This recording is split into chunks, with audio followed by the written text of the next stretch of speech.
A special thank you to each of our subscribers who make this channel possible. Here's today's story.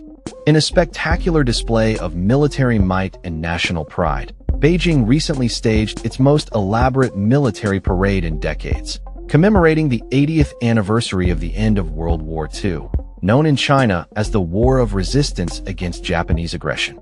The event, held in the iconic Tiananmen Square, drew over 50,000 attendees, including foreign dignitaries, military officers, and specially selected spectators, marking a significant moment in China's modern history.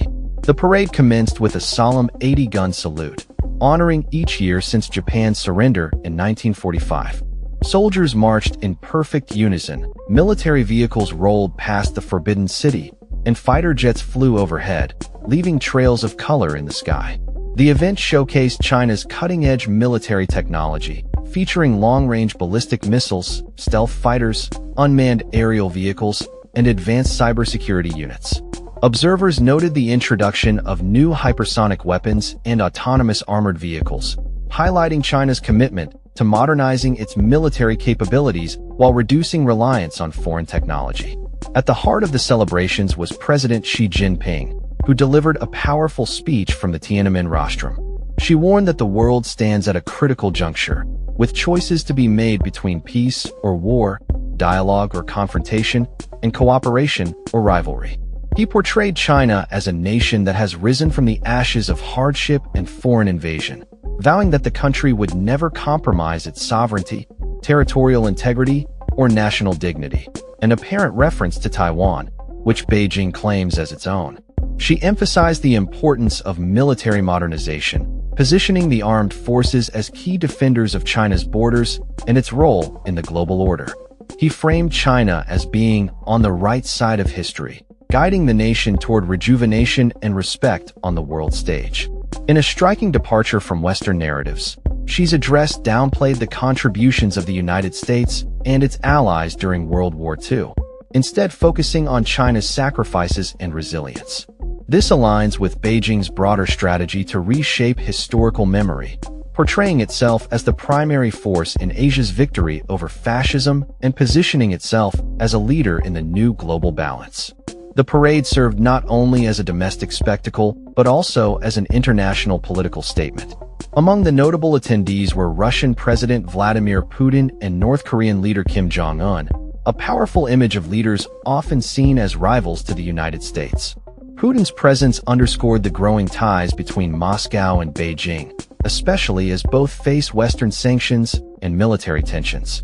Just days prior to the parade, Putin and Xi had signed a significant deal to construct the Power of Siberia 2 gas pipeline, further solidifying their energy and economic partnership. Kim Jong-un's attendance was equally noteworthy, especially as he was accompanied by his daughter, Kim Joo-ae, signaling her potential future leadership role. Analysts noted that her prominent placement beside her father could indicate a grooming for eventual leadership, essentially positioning her as North Korea's second-in-command. Leaders from Southeast Asia, Central Asia, and Africa were also present, illustrating China's expanding diplomatic influence. However, the absence of Western leaders highlighted the widening divide between Beijing and Washington's spheres of influence. As the parade unfolded, U.S. President Donald Trump responded from Washington with a sharp message on his Truth Social platform, urging Xi to acknowledge the role of American soldiers in liberating China during World War II. He expressed concern over China's alignment with adversaries, sarcastically telling Xi to give his warmest regards to Putin and Kim as they conspire against the United States. Trump's comments reflected Washington's unease about the strengthening ties between China, Russia, and North Korea, even as he attempted to soften his stance by noting a very good relationship with Xi personally. The backdrop of the parade was marked by escalating U.S.-China tensions, which had seen both nations imposing steep tariffs on each other earlier in the year. Although a temporary suspension of these duties was agreed upon, uncertainty looms over the upcoming Trump-Xi meeting and the potential for meaningful progress on trade.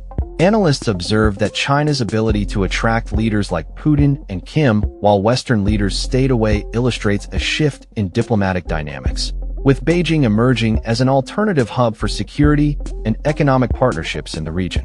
This year's Victory Day commemoration fits into Beijing's broader campaign to reshape historical memory, emphasizing its role in defeating fascism while downplaying U.S. contributions.